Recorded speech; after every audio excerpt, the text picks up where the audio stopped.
আসসালামু আলাইকুম এভরিওয়ান, সবাই কেমন আছেন? আমার নতুন একটি ভিডিওতে ওয়েলকাম জানাচ্ছি।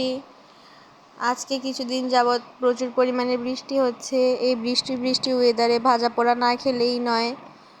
এখন মনে হয় সবার বাসায় ভাজা পোড়া হচ্ছে। কিছু না কিছু বিকেল টাইমে ভাজা তো খেতেই হয়। আর বৃষ্টি বাহিরে মুষলধারে হচ্ছিল, আর ঘরে ভাজা পোড়া না খেলে কি ভালো লাগে? মনে হয় যে বৃষ্টির দিন চপ করা এগুলো খেতেই হয়। আমার আশেপাশে কোনো নয়েজ থাকলে ক্ষমা করবেন। আমার শরীরটাও খুব একটা ভালো নেই, আর আশেপাশে একটু নয়েজ আসতে পারে, সেই জন্য। বাইরে প্রচুর পরিমাণে বৃষ্টি হচ্ছিল, আর আমি ঘরে পেঁয়াজ বাজছিলাম। খুবই সুন্দর একটা ঘ্রাণ আসছিল যখন বাজছিলাম।